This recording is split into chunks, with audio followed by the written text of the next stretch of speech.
Welcome back to Margot Bell Designs. Is anyone out there that struggles with wrapping paper every year? Christmas. Never got enough wrapping paper. This is your secret. This is the answer. A bag. So you can have all your presents gift wrapped with a bag, and then you use the same bag every year. This is the answer to all our problems. A nice big bag. I've used the width of my fabric here today. You can use meters and meters. You can have a big meter by meter square bag with your fabric and a drawstring so that it's sealed up. No one can see anything. You want a dark print, then you can't see through the bag. There's no need for sticky tape, scissors, finding the right colour, etc. Make yourself a bag. Then you can reuse it every year. If you've got twins, you can have one red one, one blue one. Mix and match. Or you could do lots of little bags and pop all your presents inside. Drawstring.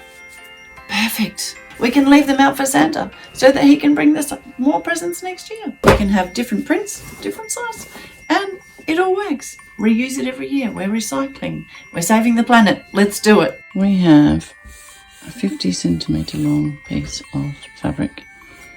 That's on the fold. Always put the fold closest towards you. We're just going to turn this into a bag. So we're going to fold that back. And that can be our casing.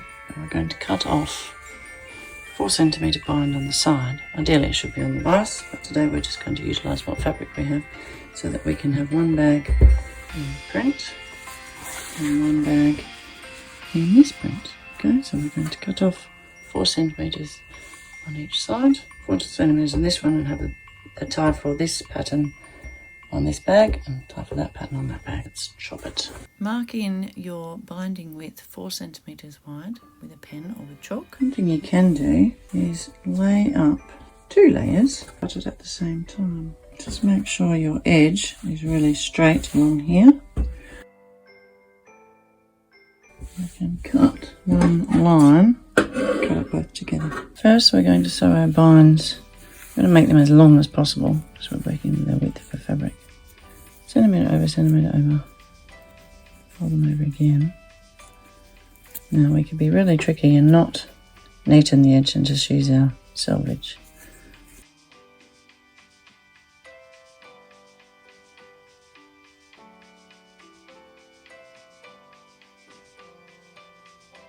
Now if you've cut your selvage off, you've got to, of course, fold that over 1 centimetre and then under another, but we've got a selvage so it's not going to fray. So we've got our 50 centimetres cut out. We're just going to put the right sides together. Now we need to allow a little opening on our bags so that we can get our drawstring through. So we're just going to sew all down one side.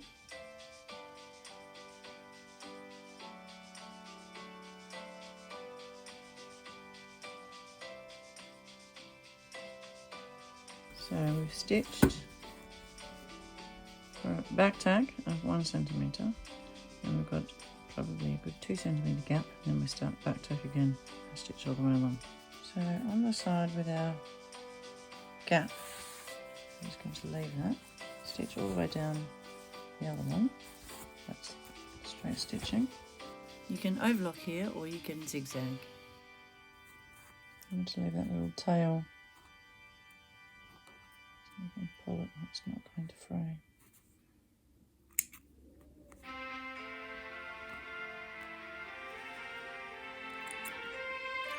And on the other side,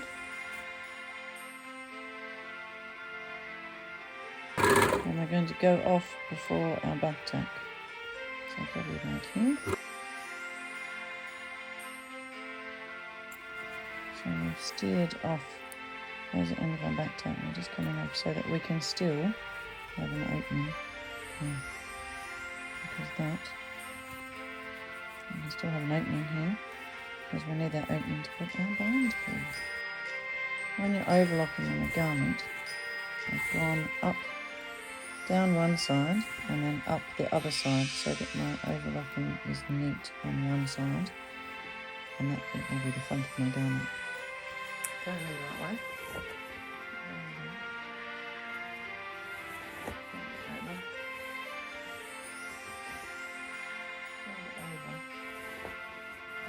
Over.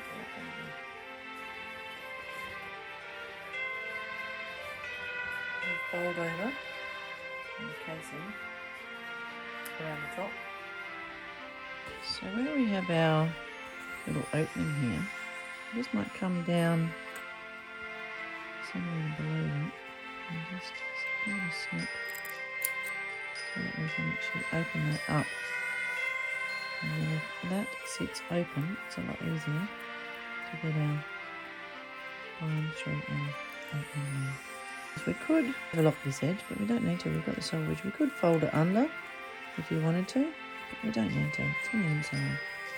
And we've got that section open. So this seam line here will be level with our stitching line. 5 centimetres. I'll give it probably 3 or 4 mils in from the edge. You can pin it, but I'm trying to teach you to work without pins. Our seam has to fold in the same direction to what our overlocking is, so that's going down that way. And the same at the top. 5 centimetres.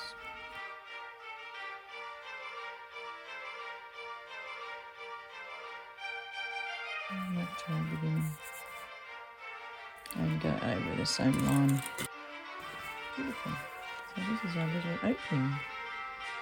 And put our bind through here. Then we'll get a rather large safety pin in the binding. Safety pin in the top of our binding. Print. Come around to your opening. And we're going to go around in the same direction that we've sewed. Hold on to the end.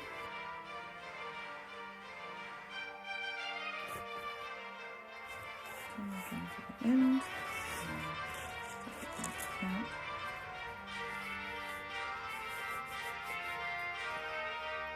It's a good idea to knot them back together before you lose them.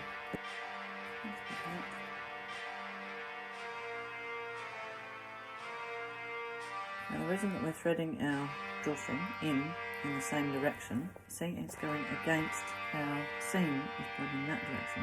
If we were to start threading it through, we're going to hit our seam. But if we're going this way, when we come around to the other side, it's not going to hit that seam because we know our other seam will be going on the other side. And then we have one bag. There's the end. You can pull that up.